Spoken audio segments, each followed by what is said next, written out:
Vamos começar a gravar. Computador. Grava.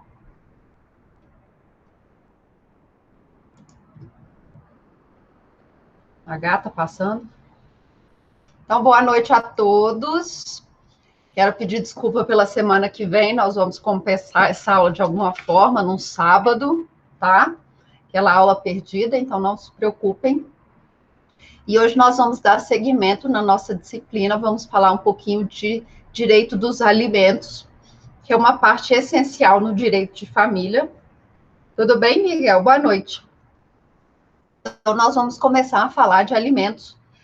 Mas antes de começar, falar um pouquinho, né? Que alimentos não é só alimentos, não é só comer, não é? Alimento, ele é algo muito maior. Alimento é o sustento, tá bom? Ele vem lá de uma palavrinha em latim chamada alimentum, que significa sustento.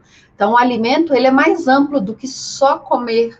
Nós vamos ver ao longo da aula de hoje que o alimento, ele é também educação, ele é vestuário, ele é cultura, tá bom? Lazer, férias. Então, o alimento é tudo aquilo, ó, outra gata passando aí, alimento é tudo isso que permite que uma pessoa ela tenha um mínimo de dignidade para sobreviver, ok? Então, o alimento é tudo isso. Então, hoje nós vamos tentar falar o máximo possível, porque eu acho também não dá para falar demais, todo mundo fica meio cansado depois. E eu estou participando de um curso online, e eu já sei como funciona a aula online, né? Aluno acha que engana professor, porque o professor também é aluno. Aí o áudio estava ligado aqui, eu estava fazendo um monte de outras coisas. Aí de vez em quando eu voltava, escutava o áudio um pouquinho, aí fazia uma pergunta nada a ver, só para fingir que eu estava participando, tá? Então eu também sei como é ser aluno, eu sei como vocês fazem. Eu dou aula na segunda-feira de manhã, 8 horas da manhã. Você acha que eu não sei que os alunos estão lá dormindo, fica todo mundo com a câmerazinha desligada, fica todo mundo com a câmera desligada, todo mundo deitado assim na cama, dormindo, porque eu sei que quando termina a aula eu tenho que mandar um monte de gente embora assim da sala, sabe? Porque não percebeu ainda que a aula acabou. Então eu sei como é. Então não se preocupe, quando a aula começar a ficar muito maçante, nós fazemos um intervalozinho aí, 10 minutinhos, vamos lá, tomamos aquele café e aí nós voltamos, que hoje eu quero falar de alimentos, tá? Então, alimentos é tudo isso que nós precisamos para ter uma vida digna, ok? E os alimentos, eles vão decorrer, como nós temos falado aqui na nossa disciplina do direito de família, dessas relações familiares.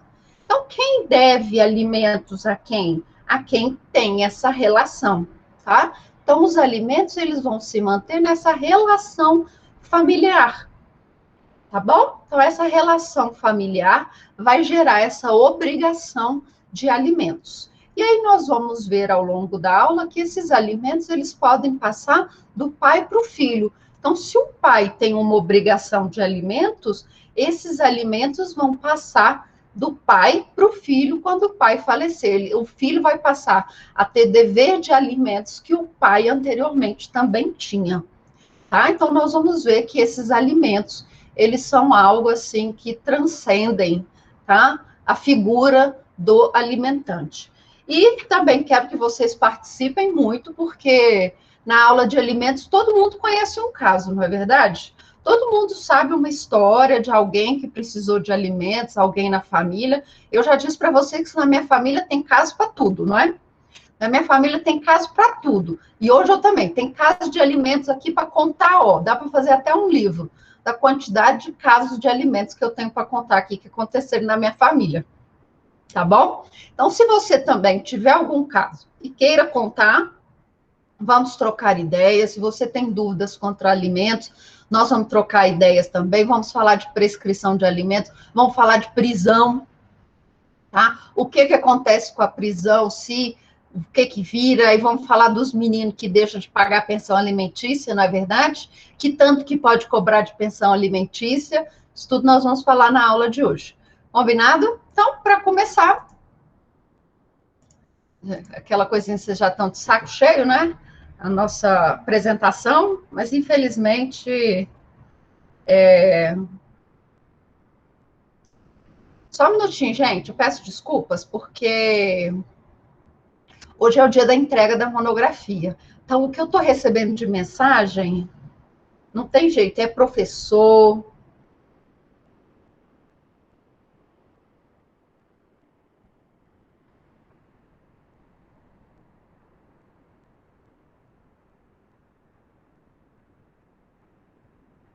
E aí tá todo mundo doido com essa história de entregar monografia, os alunos, e o prazo é hoje. O prazo é hoje, são 123 monografias que podem ser entregues. Eu só recebi 39.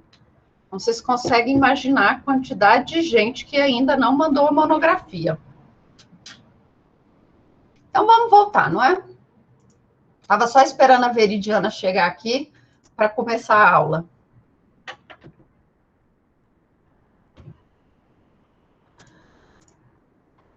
Quem apareceu? Alguém apareceu? Ó, pronto, vamos lá então. Desculpa, vamos começar, tá bom? Então, os alimentos. Opa. Ah, o que que é esse termo, não é? Alimento. Como eu estou contando para vocês, daí desse latim, alimento, que significa sustento. Então, tudo isso que nós temos de direito, não é? Alimento, comida, nós também temos vestuário, ok? Então, isso tudo vai entrar no seu sustento. Você precisa se vestir, não é verdade? Ou você pode passar frio? Não. Então, você precisa estudar. Então, o ensino também cabe dentro dos alimentos. Você precisa ter um pouco de cultura, um pouco de lazer. Então, isso tudo deve ser incluído naquilo que nós chamamos de alimentos, ok? E como eu disse para vocês, os alimentos, eles decorrem dessa relação que nós temos no âmbito familiar, tá? Essa relação que nós temos, então, no âmbito familiar, essa relação de pai para filho, filho para com pai, e aí eu também me refiro à mãe, ok? Essa relação, ela se mantém por meio do princípio da solidariedade, que nós já vimos, e é com base nesse princípio da solidariedade e naquele princípio máximo, que é o princípio da dignidade da pessoa humana, que nós vamos ter essa manutenção desse instituto dos alimentos, ok? Então, aqui no direito de família, alimentos, eles podem, então, ser conceituados como essa prestação que é devida a cada período de tempo. Então, nós temos uma prestação devida a cada período de tempo para satisfação das necessidades pessoais daquelas pessoas que não conseguem se manter com seu próprio trabalho. Então, aí nós já temos um conceito. Alimentos, então, ele é para ajudar outra pessoa a se manter quando ela não tem emprego ou quando o emprego dela, então, é insuficiente. Então, essa ideia, nós já vamos tirar aqui por terra aquela ideia de que quem trabalha não faz jus aos alimentos. Esqueçam isso, não é assim que funciona. Digamos, por exemplo, que eu trabalho, eu sou professora, vocês sabem que o salário de professor é muito baixo, né? Vocês não lembram disso aqui, né? Que isso aqui, vocês são muito novinhos. Mas o salário, ó, não é assim? O salário é muito baixo, eu não tenho condições de arcar com minhas despesas, da tua renda, né? Eu não tenho, então, condições de arcar com todas as minhas despesas, ok? Então, eu não consigo comer direito, eu estou me privando de alimentação, eu estou me privando de cultura, de leitura, de estudos, porque o meu salário só dá para pagar o aluguel. Quando isso acontece, quando eu estou privada de meios de subsistência, mesmo eu tendo trabalho, eu posso, então, recorrer aos alimentos para aquelas pessoas que nós vamos ver que devem arcar com alimentos. Ô, Lennon, olha só, tu fica esperto, que eu já disse para você o que vai acontecer contigo, né? Então, você não fica aí fazendo gracinha dizendo que você sabe que o salário do professor é ó, fica fazendo isso não, porque eu já te roguei algumas pragas para o resto da faculdade, tá? Já te roguei algumas pragas. E você tem que ficar, meninos, vocês têm que ficar muito atentos na aula de hoje. Que aqui, ó, não tem como se safar de alimentos de jeito nenhum, tá? Então, os alimentos, eles são, ainda que a pessoa tenha um emprego, esses alimentos, eles vão servir para que essa pessoa tenha um complemento na sua qualidade de vida, na sua dignidade.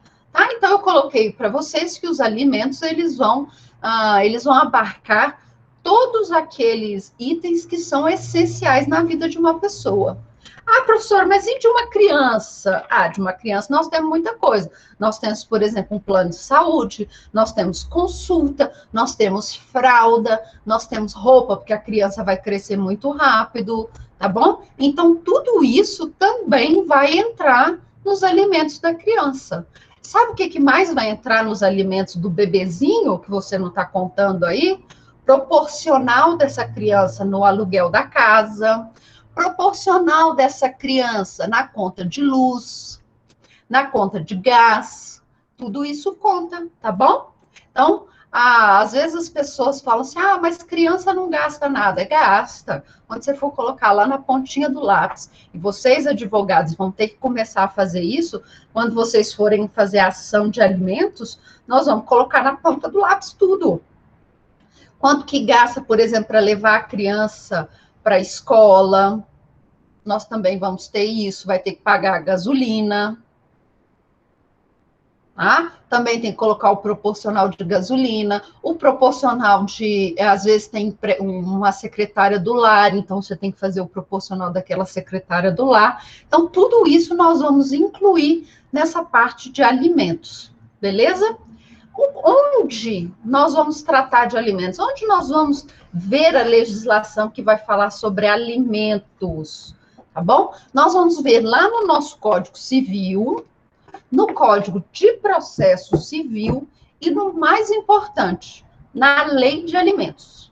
A nossa Lei de Alimentos é uma lei de 1968, mas essa lei ela está em constante alteração. Então, nós tivemos alterações recentes, tá bom? Então, sempre que vocês forem falar de alimentos, nós vamos lembrar que nós temos uma lei específica para alimentos.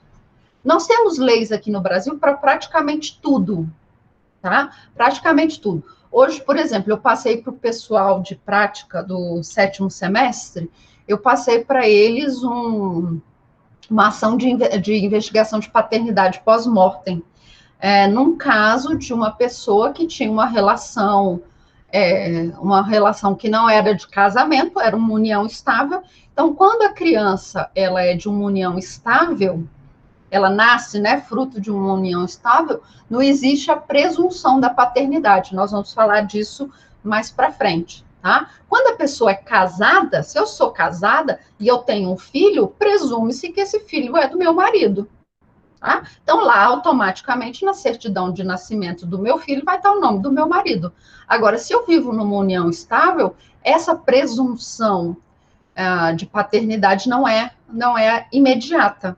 E aí, eu passei esse caso para os alunos, e aí falei para eles, olha, vocês vão fazer, então, uma ação de investigação de paternidade. Existe uma lei que vai regulamentar o reconhecimento de paternidade em uniões estáveis ou não, tá? Ele chama assim, regulamenta a investigação, a ação de investigação de paternidade em casos, em nascimentos fora do casamento. Então, nós temos leis no Brasil para praticamente tudo, e não podia faltar uma lei de alimentos. Então, eu sugiro que vocês anotem, até coloquei aí um marca-texto amarelo para vocês saberem que a lei de Alimentos é a Lei 5.478. É a lei, então, que vai regulamentar os alimentos, tá bom?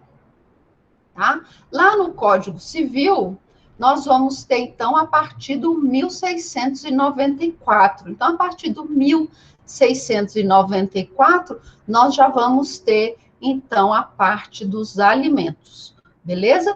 E quem que pode pedir alimentos? Vamos lá no 1694, caput, tá bom? Podem os parentes, os cônjuges ou companheiros, tá? Lembra que eu falei para vocês de união estável, que na união estável podia sim requerer-se alimentos? Lembra que eu disse isso para vocês? Então, tanto cônjuge quanto companheiros podem pedir parentes, pode pedir parentes, ó, pode pedir uns aos outros, ou seja, é algo recíproco. Eu posso pedir para o meu marido pode pedir para mim, tá bom? Os outros alimentos de que necessitem para viver de modo compatível com a sua condição social, inclusive para atender às suas necessidades de educação, tá bom? Então, alimentos, anotem alimentos, sustento, manutenção, subsistência. Aí vocês vão escrever manutenção do status quo, ok? Manutenção, vou até escrever aqui para vocês. Manutenção do status quo.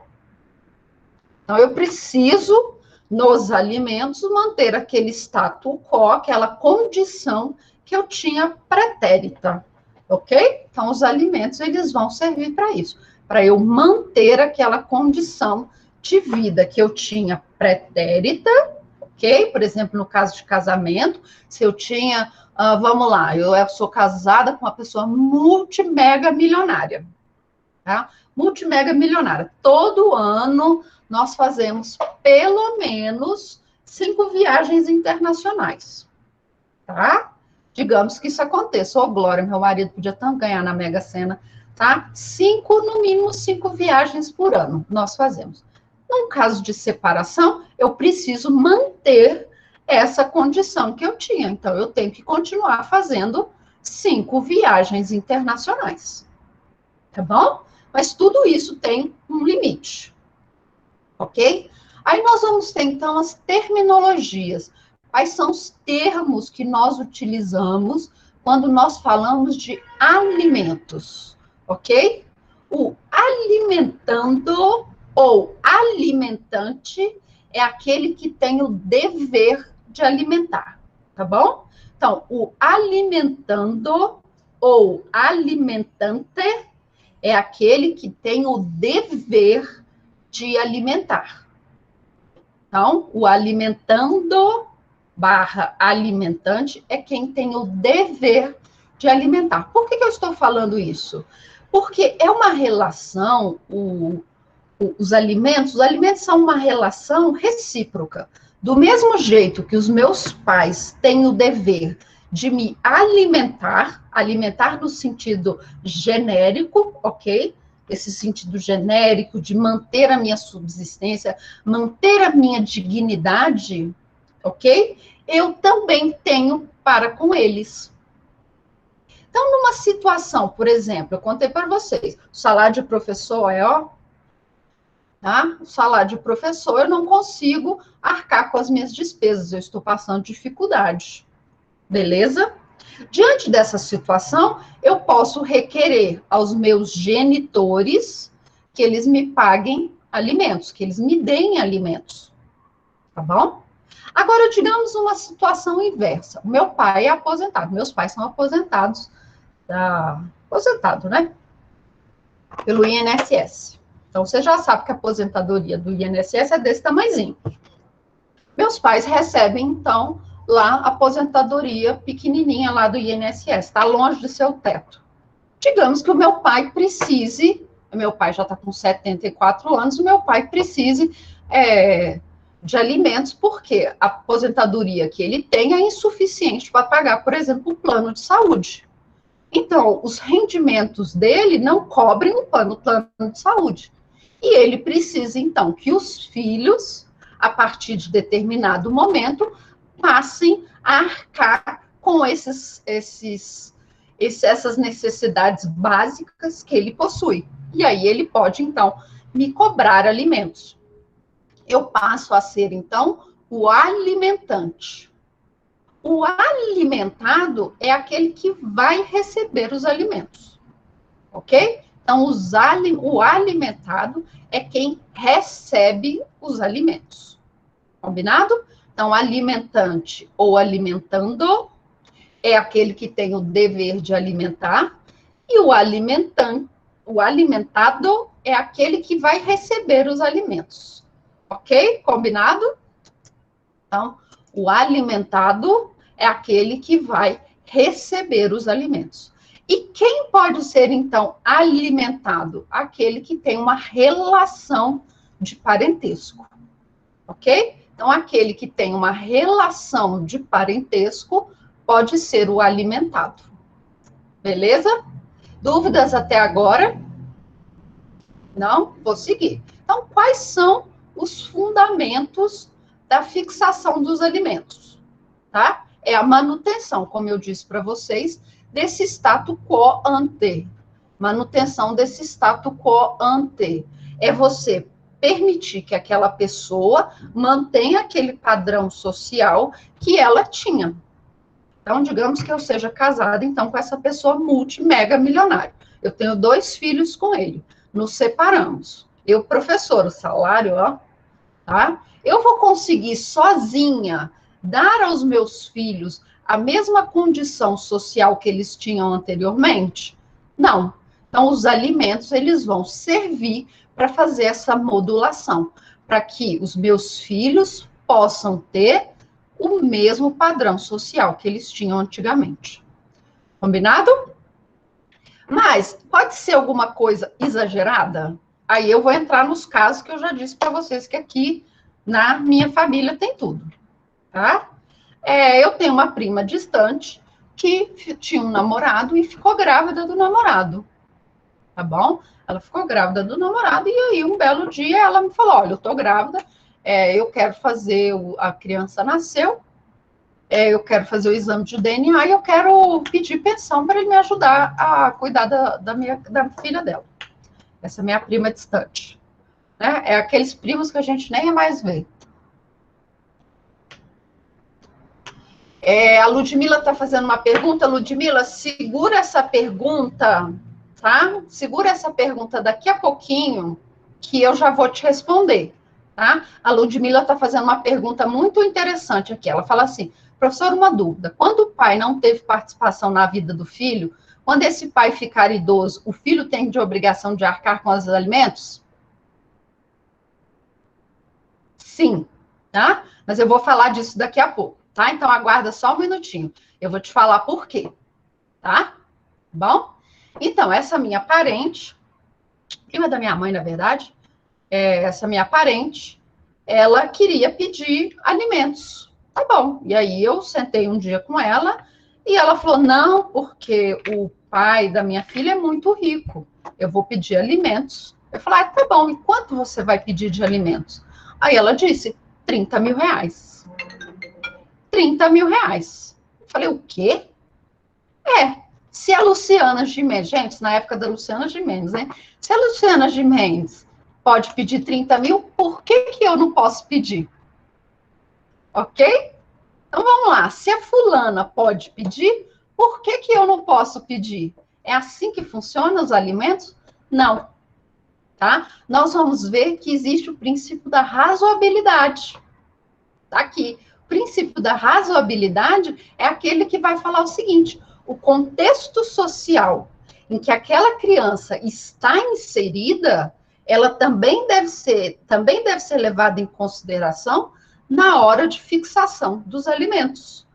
Eu não posso criar com os alimentos um enriquecimento ilícito, ok? Então, aqui no direito de alimentos, nós vamos ter o que nós chamamos, de uns tempos para cá, em trinômio. Esqueçam aquela ideia de binômio da necessidade e possibilidade. Isso acabou. Hoje nós chamamos em trinômio, porque é a necessidade da criança, tá bom? A possibilidade, ok? A possibilidade, tá? Dos pais arcarem com aqueles valores e a razoabilidade. Aquela pensão alimentícia, ela não deve ser utilizada para enriquecimento ilícito.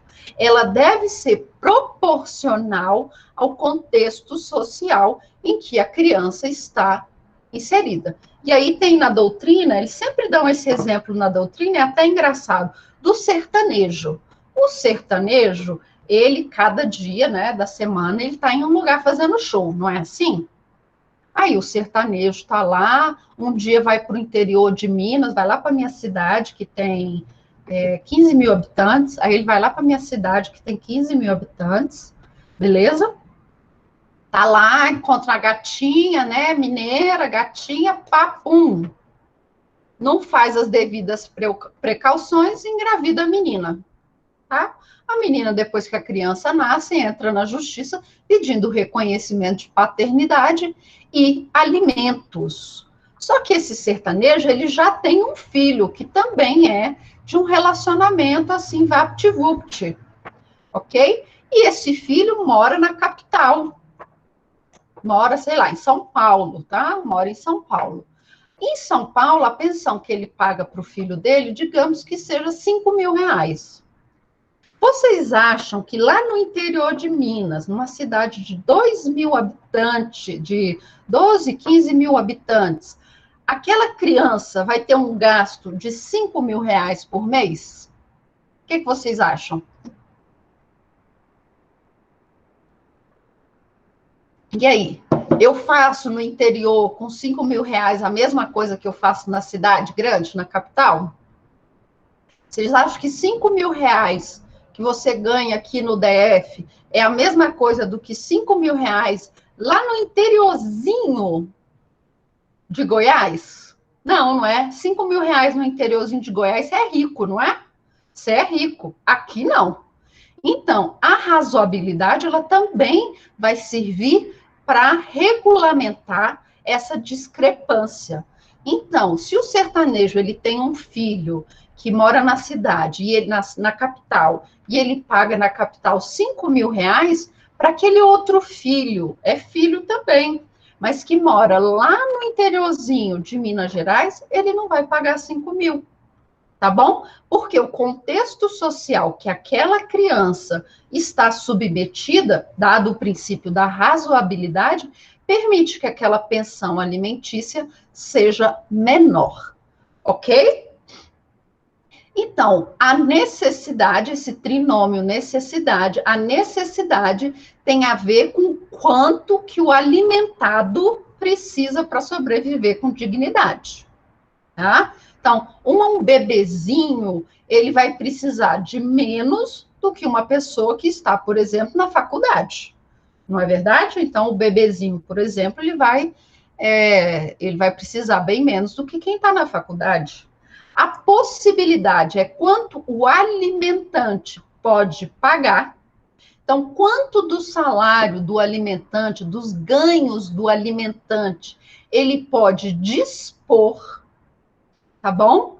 Com pensão alimentícia, e a razoabilidade, então, vai ser essa relação do contexto social, tá bom? O contexto social que essa criança está inserida, para que você não gere uma situação de enriquecimento ilícito, ok? Tá bom? Mas aí, como que você vai saber da possibilidade e da razoabilidade? Como que você vai saber quanto que a pessoa ganha, tá bom? Quanto que ela pode dispor e qual o contexto social que eu vou inserir essa criança, tá? Dado o princípio da razoabilidade. Beleza? Como que eu vou fazer isso? Por meio daqueles documentos oficiais. Eu posso pedir o contra-cheque, eu posso pedir a quebra do sigilo fiscal, eu posso pedir, então, o imposto de renda para saber quanto que aquela pessoa pode dispor, ok? E eu também posso me valer do princípio da conexão. Esse é o mais interessante. Já falei disso várias vezes em sala de aula e vou repetir. O que é o princípio da conexão? Mundo virtual e mundo real se conectam. Então, se eu chego e falo lá na ação de alimentos, o pai está lá contestando a ação de alimentos, não é verdade? 99% dos casos, o pai está contestando. O filho entra contra o pai. 99%. O pai está lá contestando e ele diz o seguinte: olha, eu não tenho condições de pagar alimentos porque eu estou desempregado, eu não tenho emprego, eu não tenho nem carro e não sei o quê, e não sei o quê. Aí você entra lá no Facebook da pessoa, ela nas festas mais caras do DF, tomando aqueles uísque lá 12 anos, não é? Vodka de R$ 200 a garrafa, não é desse jeito? Andando de carro importado, ele com celular iPhone novinho, tá? iPhone 7, postando assim, olha aqui o iPhone 7 que eu comprei, novinho, novinho, princípio da conexão. Eu posso pegar todas essas informações que a pessoa coloca nas redes sociais e usar contra ela, tá? Aí eu vou lá na minha réplica e vou falar, olha, excelência, é mentira. Olha aqui o fulaninho na festa tal. Só o ingresso dessa festa custa R$ 300. Olha o fulaninho bebendo a vodka aqui, não sei o quê. Essa vodka, ó, aqui na Super Adega, custa R$ 200. Essa garrafa desse uísque que ele tá tirando onda, custa R$ 500. Não é assim? Esse carro importado que ele diz que não tem carro, tá aqui, ó, tá no nome dele e ele andando com o carro importado para cima e para baixo. Olha ele fazendo viagens. Então, cuidado com o que você posta nas suas redes sociais. Com base no princípio da conexão, eu vou usar essas informações que você está postando nas redes sociais para aumentar o valor que aquela criança faz jus. Ok? Então, o princípio da conexão, ele vai ser utilizado também junto ao princípio da proporcionalidade ou da razoabilidade para estabelecermos um valor que essa criança faz jus. Ok? E quanto que essa criança faz jus? Quanto que essa criança faz jus? Todo mundo escuta aquela frase, não é? Ah, é até 30%, é um terço do salário da pessoa, não é? Todo mundo já escutou isso, não foi? Ah, até quanto que eu posso pedir de alimentos? Ah, até um terço do salário da pessoa, tá? Não é isso que todo mundo escuta? Não é que você pode pedir até um terço dos rendimentos? Porque isso é uma situação que foi criada na jurisprudência e na doutrina. Não existe nenhum dispositivo legal que estabelece o valor que o pai deve pagar a título de alimentos. Tá bom? Não existe em nenhum lugar da doutrina, da legislação. Tá bom? O que nós temos é uma construção doutrinária e jurisprudencial no sentido de que, por exemplo, se eu faço um empréstimo, as prestações desse empréstimo, elas não podem ultrapassar a 30% dos meus rendimentos, porque isso aí vai comprometer a minha dignidade, vai comprometer o meu sustento. Sim, Guilherme, todo mundo já ouviu falar que é até 30%, mas não existe na legislação, isso que eu quero falar para vocês. Na legislação não existe esse tanto, tá bom? Esse quantum a ser pago de alimentos. Mas nós temos uma construção doutrinária e jurisprudencial no sentido de você privar uma pessoa de mais de 30% do salário dela, tá bom? Vai comprometer a qualidade de vida, ok? Então, digamos, por exemplo, se você ganha R$ 1.000, vamos arredondar aqui, R$ 1.000. Se eu ir lá e tirar R$ 300 do seu salário e deixar você vivendo com só R$ 700 é o máximo que eu posso fazer para não prejudicar a sua qualidade de vida. Tá? Então, com base nesse entendimento jurisprudencial e doutrinário, nós temos essa ideia de que nós não podemos pedir mais do que 30% dos rendimentos da pessoa. Tá bom? Na verdade, é 1/3, tá bom? Então, que nós não poderíamos requerer mais do que esse 1/3. Letícia, tudo vai depender dos rendimentos. Tudo vai depender desse trinômio: necessidade, possibilidade e razoabilidade. Vamos lá, lembra o sertanejo? Digamos que o sertanejo ganhe por mês R$ 100.000, tá bom? R$ 100.000. 30% dos rendimentos dele seria R$ 30.000. Você acha que uma criança no interiorzinho de Minas Gerais, numa cidade que tem 15 mil habitantes, precisa de R$ 30.000 para sobreviver? Não, tá bom? Então, ali ele vai poder pagar 2% do que ele ganha por mês. Tudo vai depender do trinômio: necessidade, possibilidade, razoabilidade. Mas eu também não posso privar aquele alimentante de um determinado valor que vai prejudicar também a sua qualidade de vida. E se um pai ganha 1.000 e tem 10 filhos, meu amigo, se o pai ganha 1.000 e tem 10 filhos, é melhor a mulher que arrumou esse cara aí, minha filha, começar a trabalhar igual uma doida. Porque eu não sei o que essa mulher viu nesse cara. O cara ganha 10.000, o cara ganha 1.000 e tem 10 filhos. Ainda tem mulher que fica atrás desse cara, não é? Pois é. Como que ele vai pagar? Então, ele vai ter que pegar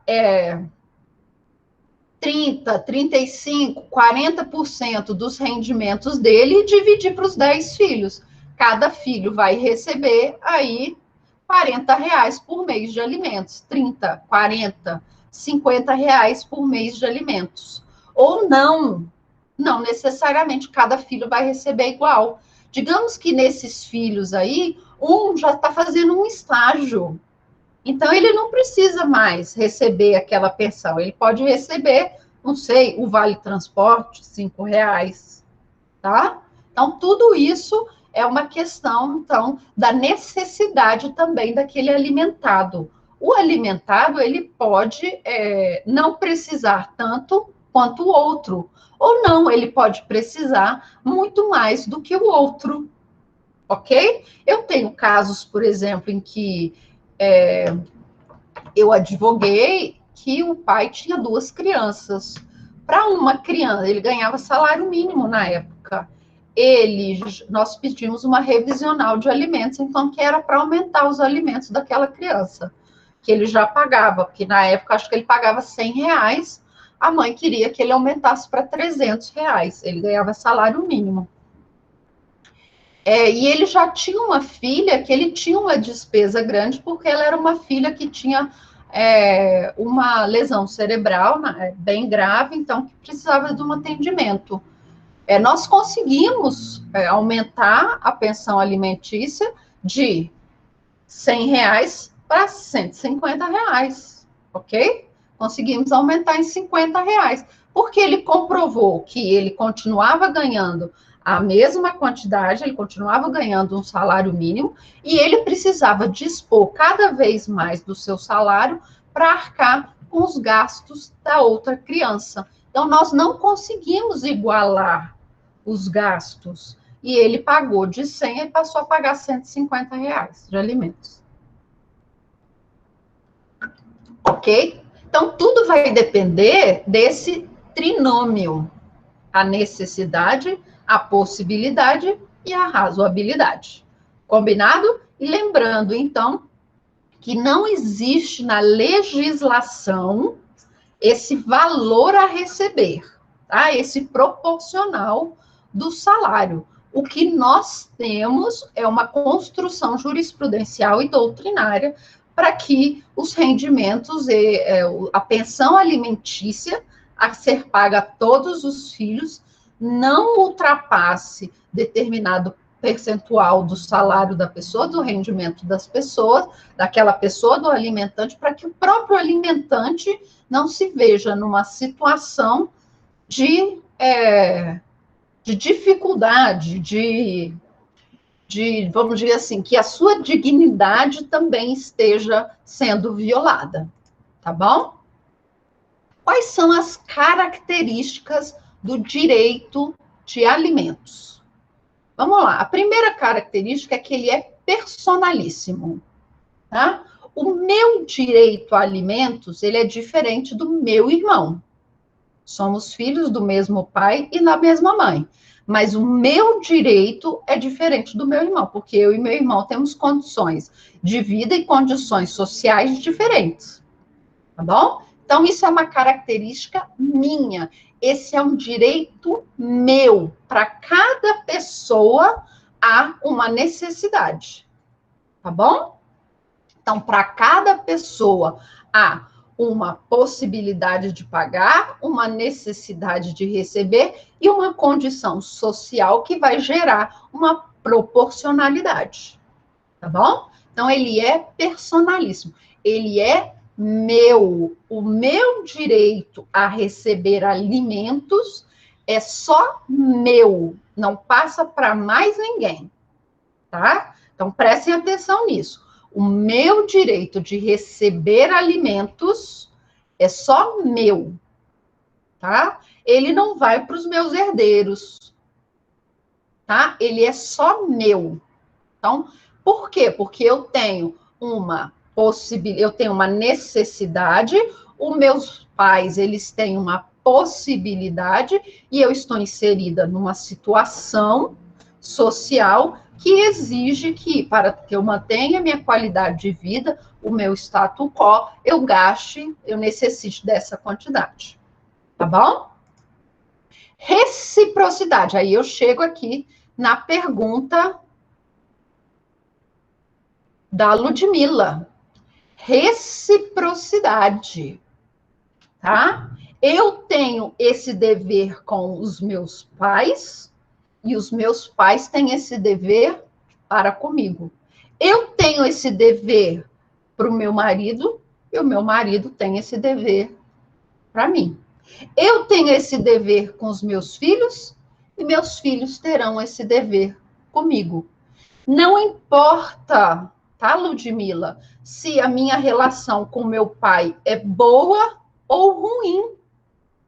Não importa se meu pai foi um pai ausente ou se ele foi um pai presente. Não importa. Eu vou continuar devendo alimentos a ele e ele devendo alimentos para mim. Ok?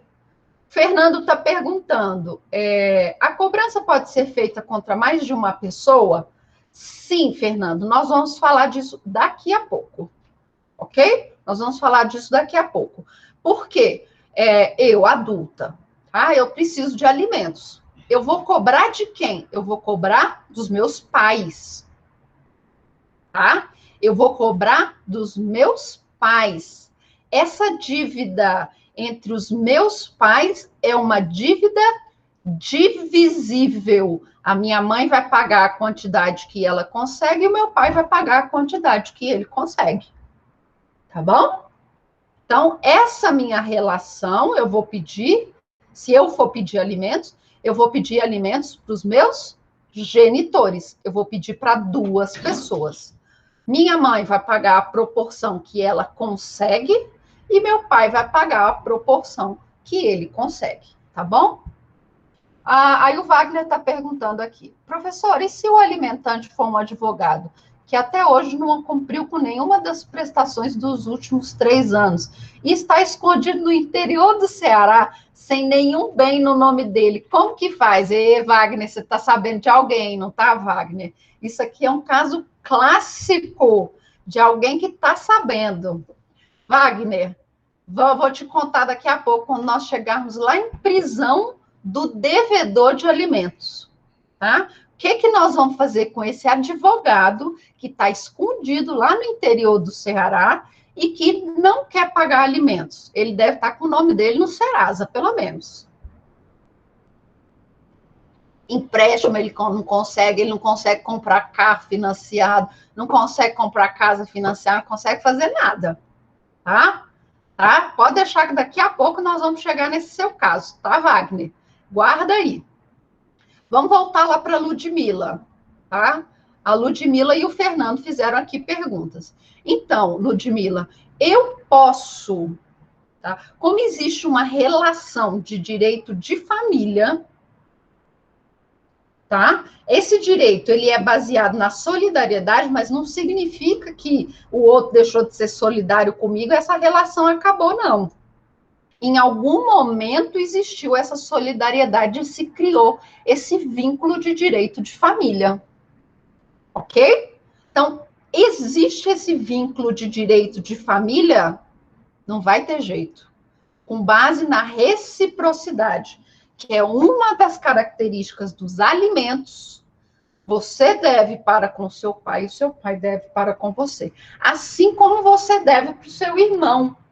Se o seu irmão precisar de alimentos, você vai ter que cuidar dele, tá? Você vai ter que cuidar dele, tá bom? Esse seu direito de alimentos, ele é irrenunciável, tá? Você não pode renunciar, ok? Você não pode renunciar. Aí nós vamos falar, lembrar, por exemplo, no divórcio, tá? Nós vamos lembrar lá no divórcio. O que pode acontecer lá no divórcio? Quando o casal se separa, às vezes ele tem que pagar ali os alimentos para a esposa, não é verdade? Aí a esposa fala assim: não, eu não quero alimentos, eu tenho condições de me manter, então eu vou renunciar a esses alimentos. Cuidado quando nós nos depararmos com uma relação, uma situação dessa. Por quê? Porque os alimentos, eles são irrenunciáveis. Eles surgem, então, com essa relação, tá? De direito de família.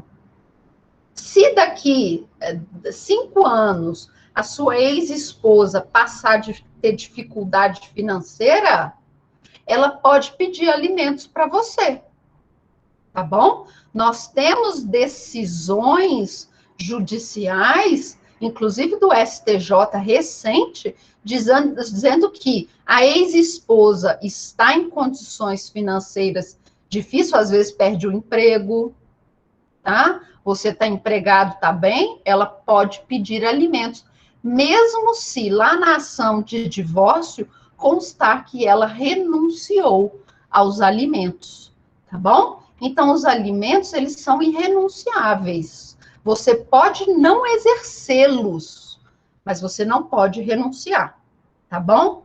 Professora, aí a Ludmila está fazendo assim. Professora, com base ainda na minha pergunta, e se o pai nunca pagou alimentos para os filhos? Mesmo assim, tem, Ludmila, mesmo assim vai ter o dever de alimentar, tá bom? Mesmo assim, você tem o dever de alimentar o seu pai. Combinado? Não adianta, porque em tese, né, vamos lá, quando o legislador ele cria uma lei, ele não cria a lei para exceção, ele cria a lei para regra. E acredita-se que o pai, ele presta alimentos ao filho. Então, ele espera também que, quando o pai necessitar e o filho puder, o filho vai criar alimentos, também vai fornecer os alimentos. Ok? Tá bom? Entendeu, Ludmila? Beleza? Tá? Então, essa obrigação, ela vai ser divisível ou solidária. Tá? Vamos lá. Então, essa obrigação de alimentos, ela vai ser divisível ou solidária. Ela é divisível entre os parentes. Então, por exemplo, eu acabei de falar, né? Eu preciso pedir alimentos, eu vou pedir alimentos para os meus pais. Eu vou pedir para os meus 2 pais. Ah, professora, mas no caso, fulano tem 3 pais. Ele vai pedir para os 3 pais. Cada pai vai contribuir. Ah, o Miguel já está preocupado. Não, Miguel, se ela começar uma nova relação, tá bom? Se a sua ex-esposa começar uma nova relação afetiva a ponto de caminhar para uma sociedade de fato, tá bom? Ela casar ou viver em uma união estável com outra pessoa, aí você meio que está cortando o vínculo, não é? Ela passa a dever alimentos daquele outro marido, tá? Não mais de você, tá, Miguel? Então você torce para ela casar, tá bom? Ufa, tá? Isso mesmo, Miguel. Você torce para ela casar com outra pessoa, tá? Tá bom? A obrigação, então, ela é divisível com relação aos meus pais. Então, se eu pedir alimentos para os meus pais, os 2 vão arcar, cada um dentro daquele trinômio, não é? Possibilidade, necessidade e proporcionalidade. Então, cada um vai contribuir no tanto que eles conseguem. Um contribui com 100, outro contribui com 200. Então, essa obrigação passa a ser divisível. Agora, se for o contrário, Ludmila, se for o seu pai pedindo alimentos, tá bom? Se for o seu pai pedindo alimentos, como nós temos o Estatuto do Idoso, lá no artigo 12, vai falar que essa obrigação passa a ser solidária. Significa que, enquanto eu, Caroline, vou pedir alimentos para os meus pais, eu tenho que ajuizar uma ação. Hoje, por exemplo, eu tenho que ajuizar uma ação contra os 2, tá? Contra os 2, porque cada um vai pagar lá na proporção que cada um deles pode. Se for uma situação em que o meu pai vai pedir alimentos, tá? Neste caso, meu pai tem mais de 60 anos. Essa obrigação passa a ser solidária em relação aos devedores. Então, meu pai, quem que fez essa pergunta se podia pedir para mais de uma pessoa? No caso de idoso, o idoso precisa pedir de um só. Então, digamos que o meu pai precise lá de alimentos, R$ 1.000 por mês, para ajudar lá nas contas dele, porque ele não tem condições, porque o que ele ganha só dá para pagar o plano de saúde. O meu pai pode ajuizar essa ação de alimentos contra mim, e eu ser condenada a pagar alimentos. Mas depois eu posso entrar com uma ação de regresso contra todos os meus irmãos, para que cada um pague na cota de cada um. Tá bom, Fernando? Então, quando é o idoso pedindo alimentos, o idoso só precisa pedir para um. Tá bom? Agora, se é uma pessoa mais velha, né, digamos eu, por exemplo, e eu preciso pedir alimento para os meus pais, eu vou pedir para todos eles. Agora, se eu sou uma criança que estou naquela ação representada pela minha mãe, basta eu pedir para o meu pai, tá bom? Mas nada impede, por exemplo, que o meu pai exija que a minha mãe informe o valor que ela ganha para que haja uma divisibilidade nessa relação, tá? Tá bom? Então, a obrigação alimentar, ela vai ser, em regra, divisível.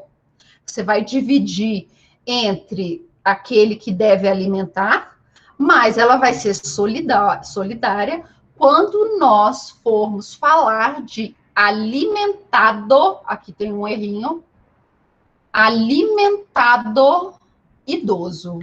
Combinado?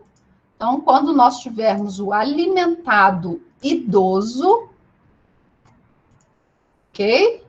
Nós teremos, então, uma obrigação solidária. Basta o idoso entrar na justiça contra uma única pessoa. Tá bom? E aí entramos numa situação que vai falar o seguinte: olha, o direito de alimentos Aí a Ludmila está perguntando assim, e o pai tiver mais, será dividida por cento? Sim, vai ser solidária. Então, cada um vai pagar igualmente, tá? Então, por exemplo, meu pai tem 4 filhos. Meu pai pediu só para mim. E eu estou pagando alimentos. Meus outros irmãos vão ter que pagar 25%, tá bom? Cada um, tá? O Fernando está perguntando, se esse direito nunca foi exercido e a pessoa resolve fazer uso dele, pode ser cobrado retroativo ou só conta a partir da data e entrar com o pedido? Agora que eu vou falar disso, o Fernando, tá bom? É agora que eu vou falar disso, tá? Ok? Vamos com calma. Então, essa obrigação, como eu disse para vocês, o Fernando também acabou de fazer a mesma pergunta, eu nunca posso renunciar. Eu posso deixar de exercer. E essa obrigação, ela também é imprescritível. Olha só, Fernando, ela é imprescritível. Por quê? São 3 situações que vai fazer com que essa obrigação seja imprescritível. Ela envolve o estado das pessoas, ok? Ela vai envolver o estado da pessoa. Ela é uma matéria de direito de família. E a mais importante, a ação de alimentos, ela tem natureza declaratória. E a ação declaratória é imprescritível. Combinado? Então, por conta dessas 3 situações, a nossa obrigação de alimentar nunca vai prescrever. Nunca. Porque ela envolve o estado da pessoa, o princípio da dignidade da pessoa humana, ela envolve direito de família e o mais importante, essa ação de alimentos tem natureza declaratória, ok? Natureza declaratória. Então, ela nunca vai prescrever. Mas o que prescreve? Precisava alguma coisa prescrever, não é? Tá? É a pretensão da cobrança. Então, o que prescreve é a pretensão da cobrança. Ok, Fernando? Então, o que vai prescrever aqui é a pretensão da cobrança. É você exercer esse direito que vai prescrever. Como que funciona? Funciona da seguinte maneira. Digamos, então, que a sua esposa, sua ex-mulher, resolva cobrar alimentos. Ela não tem alimentos decretados, nem em ação judicial, tá bom? Nem acordo. Ela vai começar, a partir de agora, pedir alimentos. Então, ela vai entrar com uma ação de alimentos. Ok? Tá bom? Então, se ela não tem já esse valor definido em sentença ou em acordo, tá bom? Ela vai ter que ajuizar uma ação, tá? Ali na ação, nós vamos ver que o juiz vai poder dar aqueles alimentos provisórios. O que são esses alimentos provisórios? É um valor que ela vai receber a partir do ajuizamento daquela ação, até você ter o trânsito em julgado da sentença. Tá? Quando você tiver o trânsito em julgado da sentença, você passa a ter alimentos definitivos. Combinado? Então, vamos lá. Vamos voltar aqui do início. Nós temos, então, a sua esposa, que está lá, que durante a ação de divórcio renunciou aos alimentos, mas 1, 2, 3 anos depois, ela começa a passar dificuldade financeira, ou pode ser o contrário, pode ser o seu ex-marido, tá? Vamos mudar aqui, o seu ex-marido perde o emprego, você tá lá, advogada, bombando, tá? Ganhando muito, seu ex-marido perde o emprego e ele pede alimentos para você. Ok? Então, nós vamos começar uma ação. Vai ser uma ação declaratória. Ok? O juiz vai dar para o seu ex-marido alimentos provisórios. Então, ele vai determinar lá que, a partir daquela data, você vai ter que pagar mensalmente o valor X. Você vai recorrer, recorrer, recorrer. Quando essa sentença transitar em julgado, você passa a ter alimentos definitivos. Ok? Ok? Qual é o prazo que o seu ex-marido vai ter para cobrar esses alimentos? Digamos que saiu a sentença hoje. Hoje é dia 1º de junho. Então, hoje, deixa eu anotar aqui, 1º de junho de 2020. Saiu a sentença bonitinho, alimentos definitivos. Tá? Saiu lá bonitinho, alimentos definitivos. Tá aqui, ó. Bom, vocês estão vendo? Alimentos definitivos.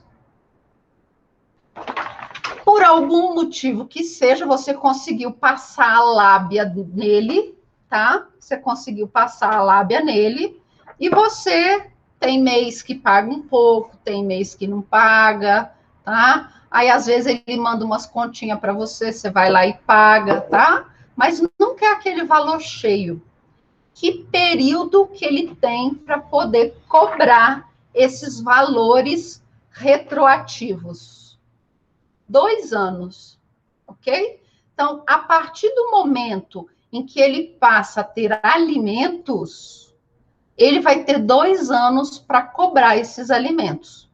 Então, digamos que hoje saiu a sentença, então, alimentos definitivos, hoje, tá? Esses alimentos que vencem hoje, 1º de junho de 2020, ele pode cobrar até o dia 31 de maio de 2022. Tá bom? Ok? Então, esses alimentos que foram disponibilizados hoje, ele pode cobrar até 31 de maio de 2022. Mas, professor, onde está isso? Lá no Código Civil, gente. Lá no Código Civil, na parte que fala de prazos de prescrição, artigo 206, parágrafo 2º, está escrito o seguinte: prescreve em 2 anos a pretensão de haver prestações alimentares a partir da data em que se vencerem. Então, se vence hoje, tá? Não entendeu, Wagner? Se vence hoje, você pode ter 2 anos para cobrar. É o seguinte, vamos lá.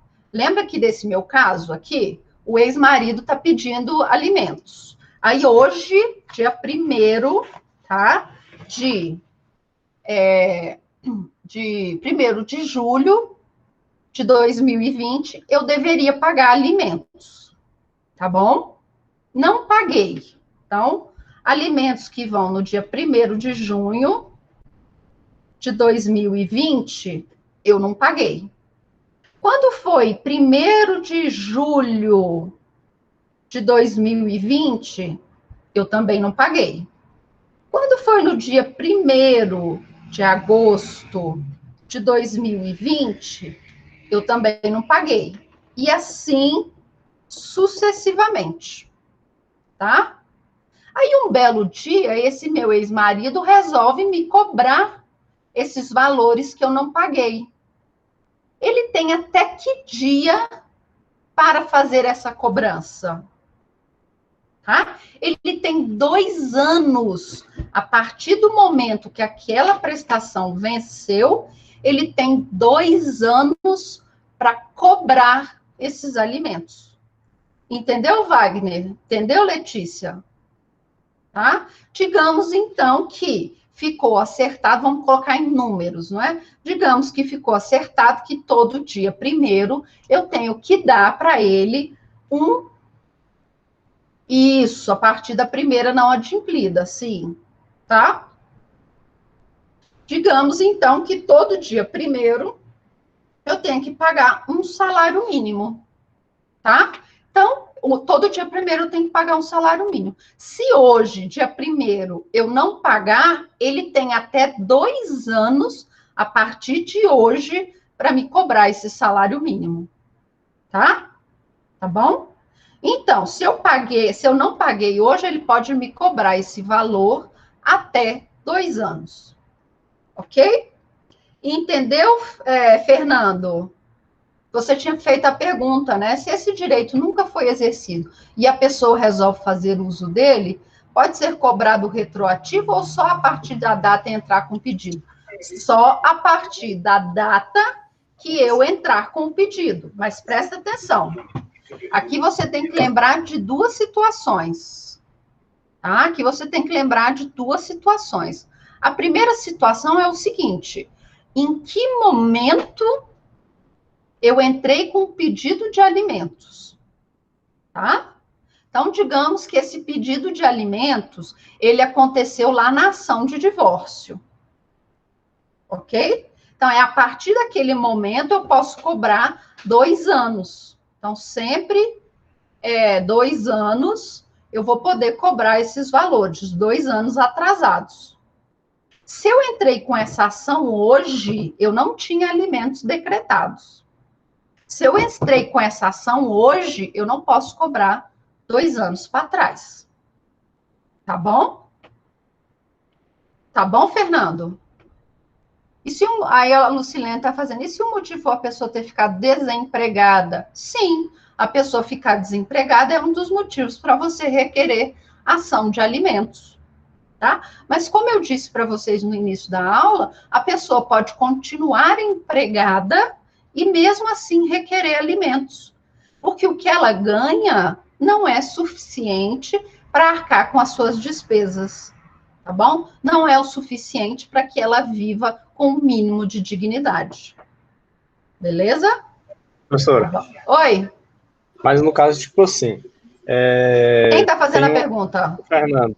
Fernando, vamos lá, Fernando. Caso concreto. Ah, no caso tem uma criança. Sim. Aí, tipo, nunca foi pedido a pensão dessa criança, nem nada. Nunca teve acordo. Nunca teve sentença. Nada. Nunca teve acordo, nada. Isso.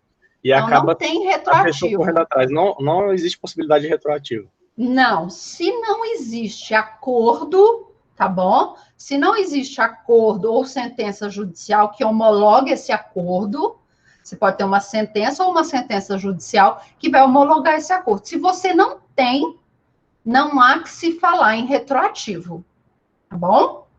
Aí sim vai contar a partir daquele momento em que a pessoa ajuizar a ação, a criança ajuizar a ação, ok? A criança ajuizar a ação, a partir daquele momento, aí sim você vai ter de pagar, tá, Fernando?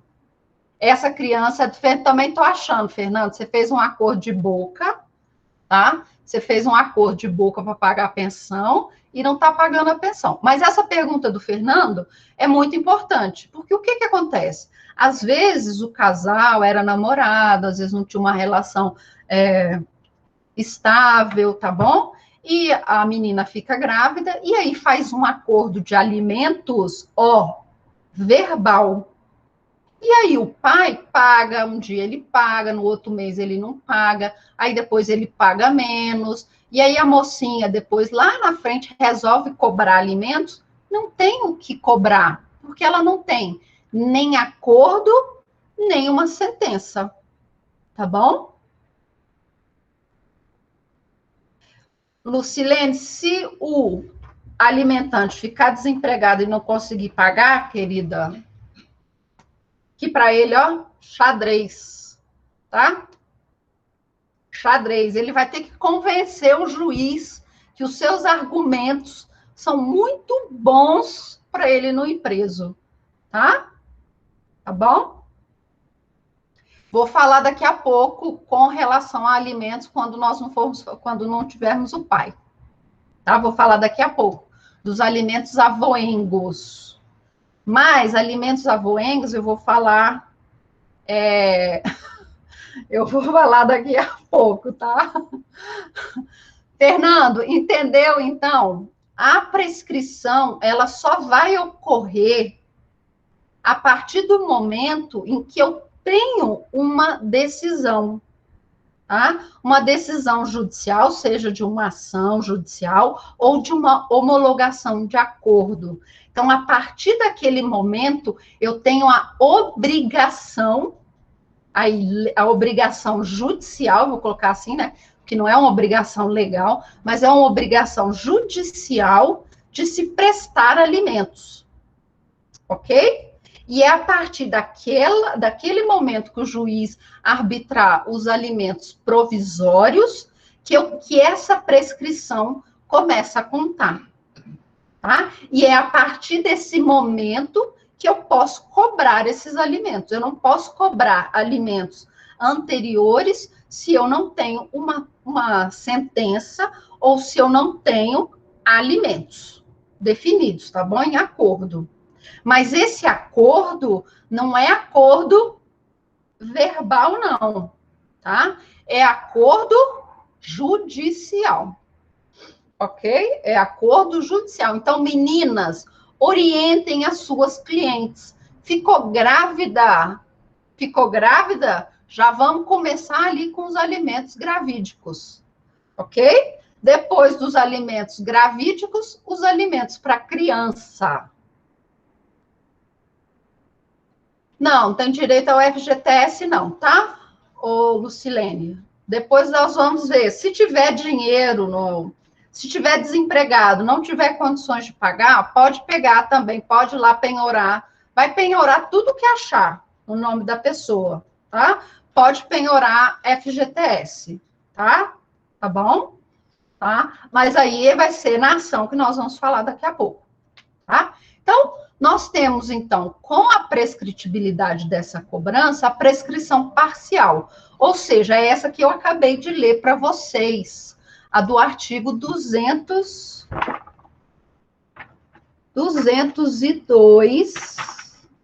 desculpa, 206, tá bom? Parágrafo 2º do CPC. Então, digamos lá que o meu ex-marido, lá na nossa ação de divórcio, ficou acordado que eu iria pagar para ele, todo dia, primeiro, um salário mínimo, tá? No primeiro mês eu não paguei, no segundo mês eu não paguei, no terceiro mês eu paguei, no quarto mês eu não paguei, no quinto eu paguei. Aí chegou uma hora que ele ficou de saco cheio e ele resolveu me cobrar esses atrasados. Ele só pode me cobrar até 2 anos, tá bom? Ele só pode me cobrar até 2 anos, mas só vai retroagir, tá? A cobrança só vai retroagir se ela já tiver sido fixada em algum momento, tá? Aí agora nós vamos entrar numa situação que eu gostaria que vocês prestassem muita atenção, que envolve o menor de idade, tá? Nós vamos ter 2 situações que envolvem o menor de idade, ok? 2 situações. Aqui está lá no 198, inciso 1 do Código Civil, e no 197, inciso 2 do Código Civil. Vai falar o seguinte: a prescrição para o menor de 18 anos, tá? Então, a prescrição da cobrança para o menor de 18 anos só começa a contar quando ele fizer 18 anos. O que isso significa? Digamos que lá o Fernando resolve, então, fazer um acordo de pensão alimentícia com a moça que está esperando o neném dele, tá? O Fernando está lá, que ele está muito preocupado com isso. O Fernando está lá e a criança já está com 5 anos, tá bom? Tá bom, Fernando? Seu filho já está com 5 anos e você resolveu fazer um acordo de alimentos para essa criança. Você vai pagar R$100 por mês de alimentos para essa criança. Só que você nunca pagou alimentos para essa criança. Essa criança, quando fizer 18 anos, ela vai falar assim: ah, aquele safado do meu pai nunca me pagou alimentos. eu vou cobrar esses alimentos do meu pai. Tá bom, Fernando? Tá enrolado, Fernando. Porque ele vai poder cobrar de você 13 anos de alimentos atrasados. Foge, não é, Fernando? Foge. Fernandinho vai cobrar, isso mesmo. Ele vai poder te cobrar esses 13 anos. Ele vai poder te cobrar todos os alimentos que você não pagou desde a data da fixação dos alimentos. Tá bom? E mais, o prazo prescricional não vai ser quando ele fizer 18 anos. Ele fez 18 anos, não pode cobrar mais. Vão ser mais 2 anos. Então, até ele fazer 20 anos, ele vai poder te cobrar todos os alimentos atrasados. Ok? Repito. Tá? Repito, vamos lá. A criança, nós temos 2 regras. A regra do 198 do Código Civil e do 197 do Código Civil. A regra do 198, você vai ter que ler cumulada com 197, que vai falar o seguinte: enquanto a criança não fizer 18 anos, ela pode cobrar todos os alimentos atrasados, de todo o período, tá bom? Então, quando até a criança fazer 18 anos, vamos lá, até a criança fazer 18 anos, ela pode cobrar todos os alimentos atrasados, tá?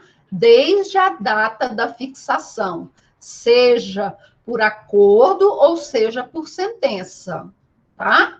Tá bom? Vamos lá. Então, vamos voltar.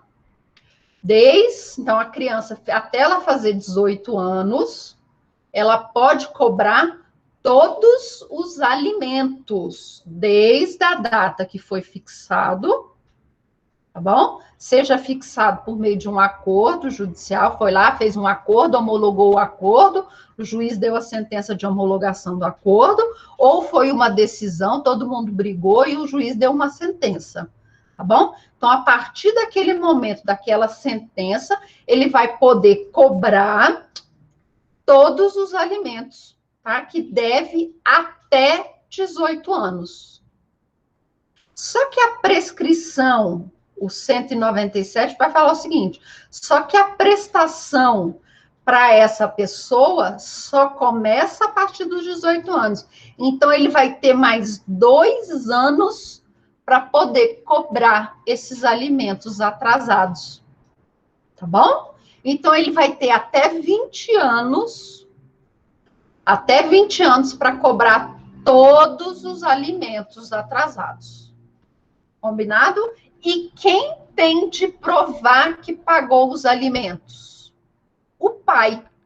É o pai que vai ter que provar que ele pagou alimentos. Não é o filho, que não recebeu. Tá? Então, o pai vai ter que provar que durante esse período todo, até o filho fazer 20 anos, ele pagou alimentos. E aí eu vou entrar numa outra questão. Até que idade você pode pagar alimentos para o seu filho? Guardem os comprovantes, exato. Guardem todos os comprovantes. Tá? Importante, faz lá a transferência bancária já, deixa lá programado, tá? Wagner, e é mais ou menos o meu caso, só que eu nunca recebi nada dele. Mas, Wagner, você tinha até os 20 anos para cobrar dele. Você ainda tem 20 anos? Você tem quantos anos? Cobrou e não pagou, e ele não pagou? Conseguiu achar bens? Penhorou bens? Não? Aí se não tem bens para cobrar, Wagner, infelizmente, não tem jeito, tá? Se não tem bens, não consegue penhorar salário, nada. Tem que achar alguma coisa, alguma aplicação bancária, algum carro, alguma coisa nesse sentido. Sim, são muitos casos nesse sentido mesmo. É o que mais acontece, tá? Infelizmente, Wagner, é isso que acontece mesmo, tá? E até que idade... Aí aqui eu coloquei uma tabelinha para vocês, tá? Até que idade você pode pagar alimentos para o seu filho? Até que idade? Não tem idade, tá? Você pode, se seu filho tem 30 anos e mora com você ainda, você vai continuar pagando alimentos para ele, tá? Mas a jurisprudência, ela tem estabelecido, por exemplo, que você vai pagar alimentos para o filho até ele fazer 24 anos, ou ele ainda estudar e depender do pai, tá? A Ludmila, pelo que eu entendi, até os 18 anos, mas se o filho não tiver condições após... Não, Ludmila, o filho vai cobrar alimentos do pai até 24 anos, ou até ele terminar os estudos e já ter condições de se inserir no mercado de trabalho, tá? Aquilo que ocorrer primeiro, tá? É o que vai acontecer. Se ele tem 24 anos, beleza. Se ele ainda depende do pai, porque ele está estudando, e ele terminou os estudos, digamos, com 23 anos, acaba a necessidade de pensão alimentícia. Tá? Mas o que acontece? Você pode encontrar casos na doutrina de pessoas com mais de 24 anos que ainda têm pensão alimentícia. Tá? Você vai achar na doutrina, vai achar na jurisprudência, ok? Então, nós não podemos falar em um limite de idade, porque o filho pode ter 35 anos e, em determinado momento, precisar de alimentos do pai. Tá? Mas essa prestação que começa na infância, ela vai até os 24 anos. Ou até o filho já estiver em situação acadêmica que lhe permita, ok? Lhe permita alçar seus próprios voos, conseguir se manter financeiramente, tá? Ou 24 anos, ou terminar os estudos, aquilo que chegar primeiro. Combinado? Tá bom? E aqui eu coloquei, então, para vocês um quadrinho para facilitar.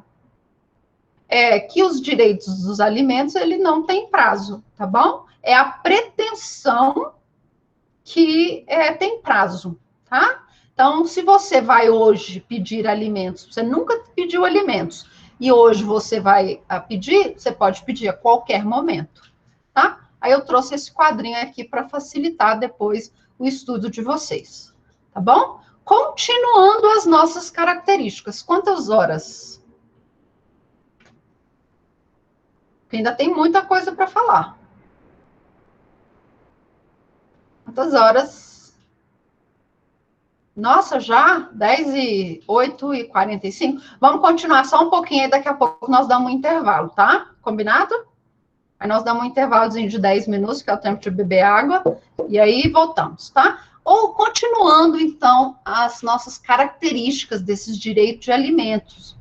Essa é uma obrigação que eu não posso alienar, tá bom? Eu não posso vender o meu direito a alimentos, combinado? Eu não posso trocar o meu direito de alimentos. Eu não posso compensar esse direito de alimentos. Como assim? Meu pai virar para mim e falar, olha, eu vou te dar um carro e aí você nunca mais vai me pedir alimentos, tá bom? Não pode. Então, não pode ter essa compensação. Eu também não posso vender o meu direito, eu não posso doar esse meu direito de alimentos, porque esse é um direito meu e vai continuar comigo até eu falecer. Ok? Essa também é uma obrigação impenhorável. Alimentos não podem ser objetos de penhora judicial, tá? Se, digamos que você está devendo lá ao banco, o banco entra com uma ação contra você e penhora um dinheiro que está lá na sua conta. Só que esse dinheiro é pensão alimentícia que você recebe, por exemplo, do seu pai. Basta você peticionar no processo, provar que aquele dinheiro que entra na sua conta é dinheiro de pensão alimentícia, que o juiz vai mandar desbloquear, tá bom? Por quê? Salário e alimentos não podem ser penhorados, ok? Então, alimentos também. A sua pensão alimentícia não pode ser penhorada. Beleza? Essa também é uma obrigação irrepetível. Uma vez que você pagou, você não pode cobrar, tá bom? Significa o seguinte, vamos lá, vou contar um exemplo. Meu cunhado devia alimentos para o meu sobrinho. Aí ele, muito inteligente, foi lá no mesmo mês e pagou 2 vezes aqueles alimentos. Inteligente, não é? Tá? Ele pode ajuizar uma ação para cobrar a devolução daquele dinheiro? Não. Ele pode compensar aquele valor no mês seguinte? Não. Ok? Se você pagou a mais, problema seu. Quem paga errado, paga dobrado, não é assim? Você não pode compensar aquele valor que você pagou a mais num mês, no outro mês. Digamos que a pensão seja R$1.000. Aí, no mês, ele pagou R$1.500 sem querer. No mês seguinte, ele pode pagar só R$500? Não. Ok? Porque essa é uma obrigação irrepetível. Ele não pode nem cobrar esse valor judicialmente. Uma vez que pagou, se pagou a mais, problema de quem pagou a mais. Combinado? Tá bom? Então, se você pagou a mais, não tem essa de compensar no mês seguinte. Não. No mês seguinte, a obrigação se renova. Combinado? Essa obrigação, ela também não pode ser alvo de arbitragem. Ok? Então, essa obrigação, você não pode submeter, por exemplo, direito de alimentos, igual quando... Exatamente, Lucilene. Se por acaso você descobre hoje que você não é o pai daquela criança, você não pode cobrar aqueles alimentos que você pagou, tá? E a chance que você tem de continuar pagando alimentos é grande, viu? Porque você vai ter que entrar com uma ação negatória de paternidade. E essa ação, eu já comentei aqui em sala de aula, é muito difícil de se ganhar. Porque você tem que comprovar o rompimento do vínculo definitivo com essa criança. Rompimento mesmo, tá? E enquanto essa ação não transitar em julgado, você ainda deve alimentos. Combinado? Então, você não pode cobrar, quando você descobre que não é o pai da criança, aquilo que você pagou de alimentos. Já era. Não fez o exame de DNA, dá nisso. Tá? Tá bom? E essa obrigação, ela também não pode ser alvo de transação, nem penal, nem de arbitragem. Ok? Então, você não pode submeter direito de família a um árbitro. Vocês vão ver isso mais lá na frente, quando vocês forem estudar arbitragem, que a arbitragem é quando 2 pessoas resolvem discutir uma demanda, uma lide, não no poder judiciário, mas por meio de um árbitro, uma pessoa que eles escolhem, é uma pessoa de notório saber jurídico naquele assunto, e aquela pessoa que eles escolhem vai decidir aquela demanda, tá? Direito de alimentos, não. Só pode ser discutido direito de alimentos na justiça. Aí a Larissa está fazendo uma pergunta aqui, prof. E se o pai ou a avó não tem condições de arcar com o direito da criança, o que fazer? Pode a irmã do pai exercer obrigação no lugar? Vou falar daqui a pouco, quando eu for falar de alimentos avoengos, e eu também vou falar dessa relação de tios, tá? Larissa, já chego aí, tá bom? Essa obrigação, por fim, ela é transmissível. O que isso significa?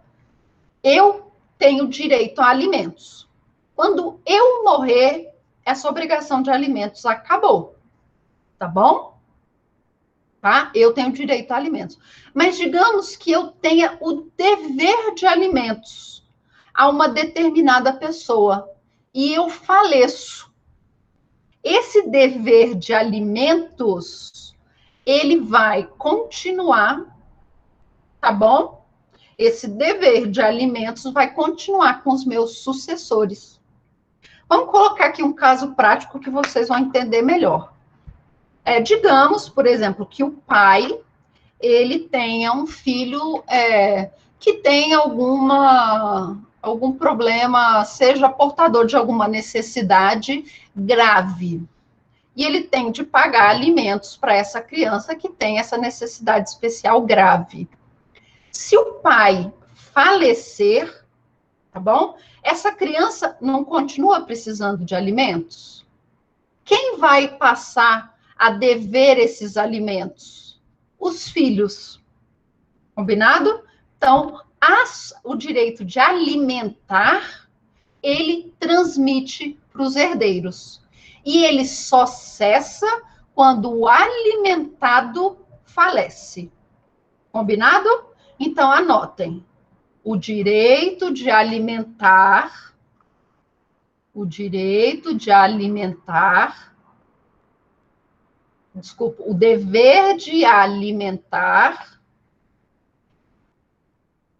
transmite-se, o dever de alimentar, transmite-se aos herdeiros do alimentante, o dever de alimentar,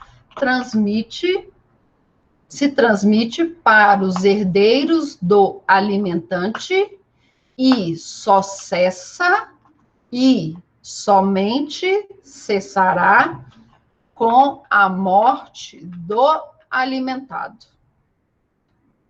Tá? Então, somente cessará com a morte do alimentado.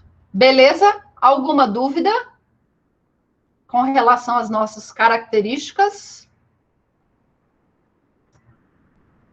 Tá? Vamos fazer um intervalozinho de 5 minutos?